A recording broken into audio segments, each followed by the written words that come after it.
we go back. You can also do that from the that same teacher. Could look at the whole class. Like you didn't want to know it by a student, but you want to know the whole class. You can go back into this thing right here that we were just in, because you notice when that popped up, it also popped up social studies. And you can see in social studies, the domains in social studies are right there. And you can see the kids who are having trouble with social studies. So again, there's your cohort right there. You know you have 2 kids who don't understand government and civics. They just don't. So what do you want to do about that? We've differentiated these classes, what, 5, 6 different ways? So now the teachers say, well, thank you for helping me understand where the class needs help, but how about helping me with some resources? We said, well, what would you like? Well, first thing we'd like is to be able to understand what are these new standards that we're supposed to be teaching, because a lot of them changed. And we went to the seminars, we got the materials, but I'm sitting in my classroom right now and I need to understand what do I need to start teaching. On the teacher dashboard, what we've added is this little key.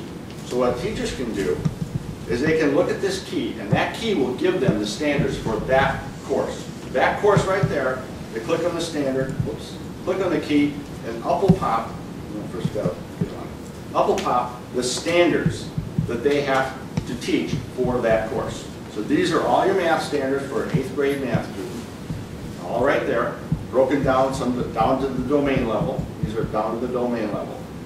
But I'm going to go in and I'm going to say, you know what, I'm going to teach this one and this one. Give me some resources. This is TRL. Now we're moving into those next boxes. Actionable resources in the classroom. Now, here are the courses, the digital resources aligned to that standard. Teacher didn't have to do any of that work. It's right there. When they want it, here's what they can do. They can click on it. And there it is. And it will start running. This happens to be a learning village, which we purchased. And they do all kinds of science fiction stuff. So the materials that you had loaded in there as resource materials are things that the DOE has purchased as a state enterprise and allowed access. The real value here, I'm going to close this down. The real value that we've done here is we have taken, and I'll thank Chip for this, we have taken the money that they gave us through Senate Bill 289, which allows us to build up the curriculum for virtual school. And we already had 145 courses. Now we're building out the 6 through 8 and 3 through 5 with the money from Senate Bill 289. And then we take all that and use it for the virtual online school. Then we take it once again, just aggregate it, line it up to the Common Core, and deliver it here. So 18,000 of the resources that you'll see in here come from the virtual school, which is money that it's reused, it's re-leveraged. I come from the business world, so anytime I can leverage anything, we leverage it. So not only do we use it in the virtual school where it's paid for and maintained, but we leverage it in the brick and mortar setting. So all 120,000 teachers can have that same digital content delivered to them in an online fashion, already aligned to the Common Core. And then all of that's also available on Georgia Virtual Learning. So I'll show you that later. We can go to Georgia Virtual Learning and you actually get the full course or the digital resources. So we're leveraging those resources. 3 to 4 times. Yeah. 3 to 4 times. That dollar's up. 3 times. 3 times. 3 times, as best we can. I know Lori, last time I happened to mention this to Lori and she wouldn't let me leave her school until I showed her all this stuff. He stayed very late after our last meeting. But we're using it. I'll tell you that. They're going in using the virtual online courses, which are free to anybody, including parents.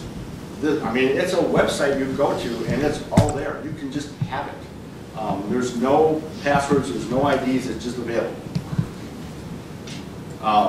So again, the teacher, now all of a sudden the teacher's got resources that they can give to, remember that child that didn't understand numeric equations?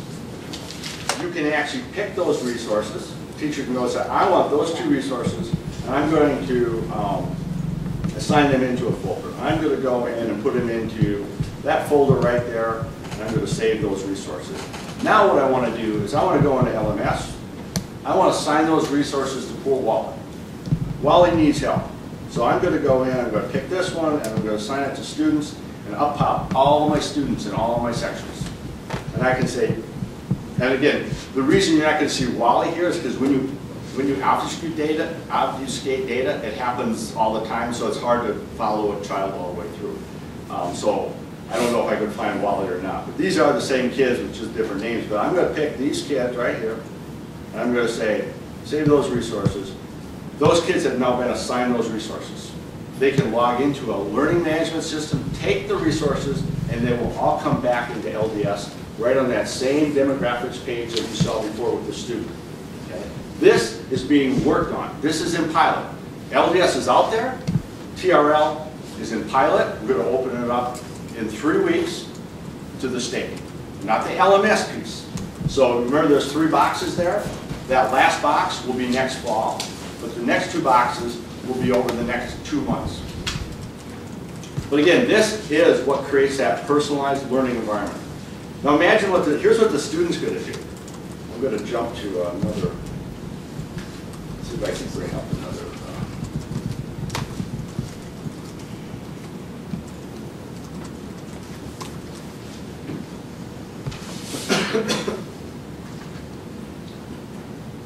I'm going to be now the student,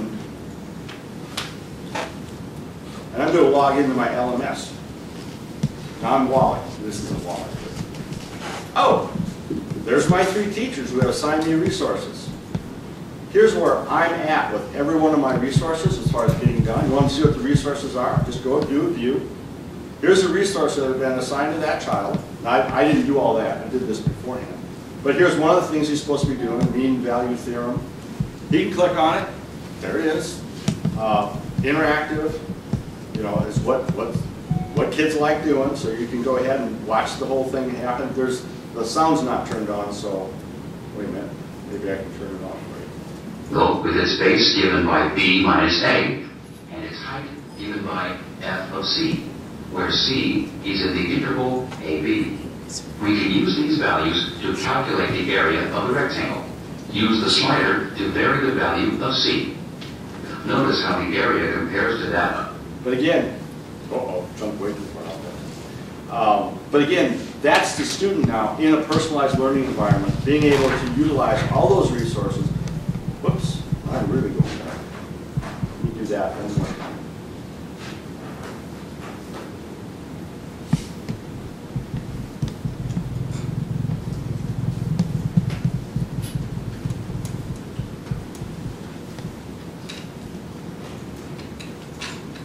What we're trying to do is not only help the student understand where they're at with each teacher as far as what they've started, what they're in progress doing, but we also bring it down here and show them compared to the rest of their classmates.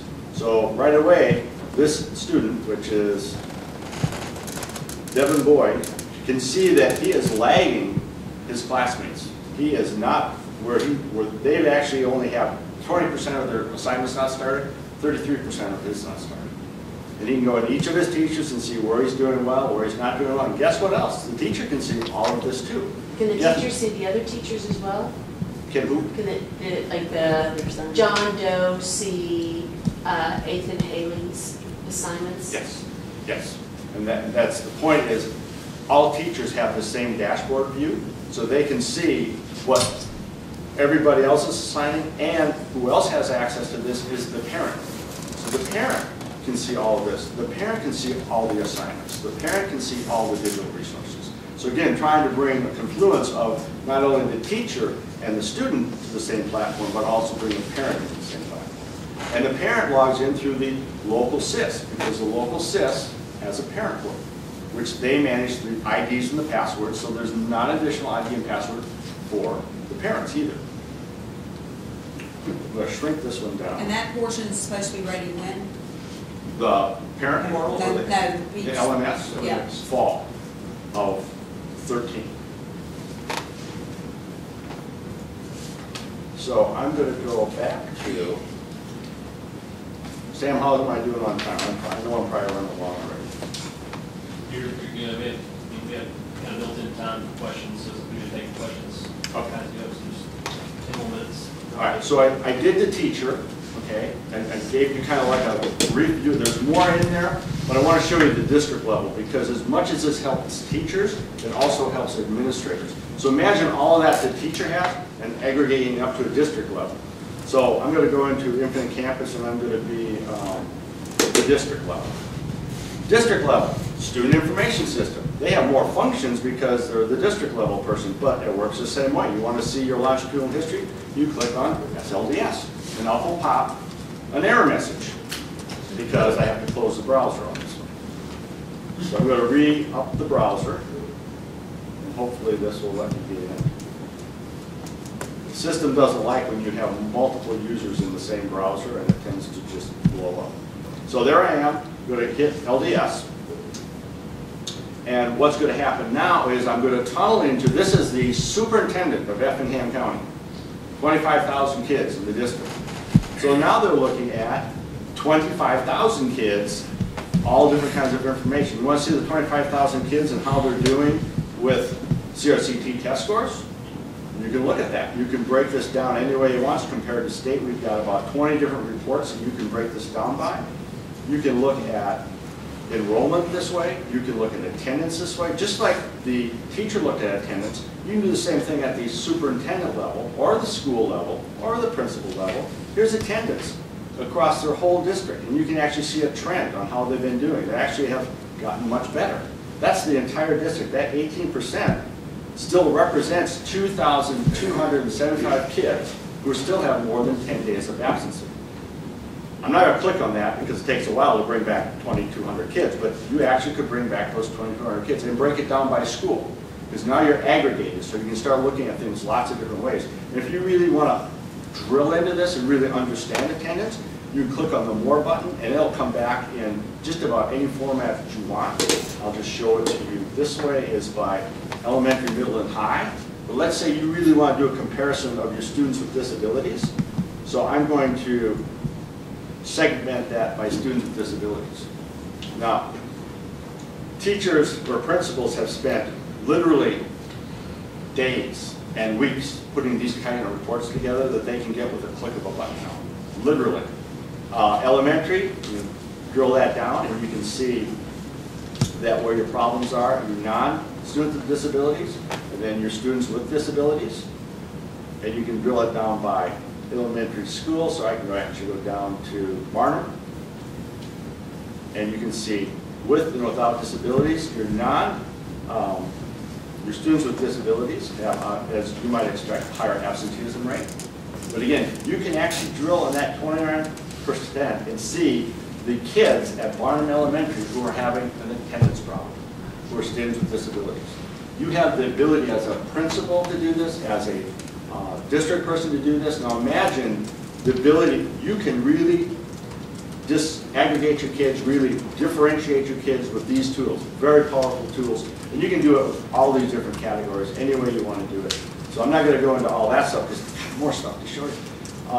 Here's the statewide IEP system. Right now, districts spend a lot of money buying their own IEP system, and that's fine if they want to continue to do that, but the state has built an IEP system. We have 25 districts using it right now. I'm not going to demo it for you because it is a big, complex system that takes somebody who... No, it's not going to pop up. But it's a statewide IEP system that allows you to, once you put the records into the state IEP system, when that student moves, it all goes with them. No more rekeying it when it shows up in the new district, no more putting it into another IEP. And because it's a state system, we populate about 90% of the IEP with the longitudinal data, so the teacher doesn't even have to do that. The growth model. This tool is really cool. Hopefully it'll pop up. This has already been installed. The growth model is out there. What the growth model does, now remember, I am Effingham County. Well, no, I'm sorry, I'm Dundee School District. Because you'll notice at the top of all state systems, it pastes. What we do, when you hit that button to come in and tunnel, we actually take the header information off that local system and we paste it on the state system. You'll never see the state of Georgia logo in here. You'll never see the state longitudinal data. You won't see that. We don't brand it. It is branded to the district. So if you're in Pike County School, where it says, "We love educators" with a big heart, when you go through the tunnel into LDS, it'll have Pike County educators, "We love educators" with a big heart. Because we want teachers to feel comfortable that they're not going all over the place. No IDs, no passwords, and not a different system. So we want it to look like they're in their system, because we want the districts to have the credit for this. We're not interested in the state getting the credit for this. This is meant to augment the district systems. So this growth model, which you're going to have to keep Lori from jumping out of her seat and getting up to this keyboard, because she goes crazy with this thing. And she could do a much better job than I can. I got this part down. Yeah, I know, right. So now you're looking at the growth. Then without getting into a lesson what growth is, but it's essentially you take your high stakes test scores, your CRTs, and of course, and you track a child for 3 years to see what their growth patterns are. And you compare that to other kids in that similar quartile of scores. And then it gives you a growth model by child. And then we can roll that all the way up to a teacher, to a school, to a district. We can disaggregate it by students with disabilities, gender, race, however you want to do it. So here's a principal going in and looking to see where are my schools, and the size of the circle is the size of the population of the school. Here is Cooper Middle School has tremendous growth, as opposed to this charter school, which is not doing as well. It's still doing fine. It's got 50% growth. It's right at the state average, but it's not doing what this one's doing. So right away, you might want to ask that question. Why is one school? How did you define growth again? What does that mean? What you do, I won't go into a lesson, but you take, let's say you want to do growth on 5th graders. You take all 150,000 5th graders in the state of Georgia, you take all their scores, and you break those 150,000 kids into 10 separate increments called percentiles. And then you basically take the kid who's in the 70th percentile, which scores are from here to here, and then you compare that group of kids, about 15,000, to the other kids in that area to see who's growing Year over year. Year over year. But it's compared to that whole group, not to that kid year over year, but to that group year over year. Okay. One of the things that's really powerful about this is because you have it coming from the state data, the pool that you're comparing to is large enough that you really don't get this, the one district may not be doing well, so they're out of whack. You get a big enough pool to look at that's a meaningful number that comes back to you. It's very, very impressive. And one of the arguments that we found early on was teachers saying, but if I already have high-level students, I'll be at a disadvantage, I'll be able to grow. Or if I have low-level, they won't grow as much. And we ran it with every type of child, and it's valid every which way. For teachers teaching the highest level, teachers teaching the lowest level, teachers teaching on-level students, and it worked every which way.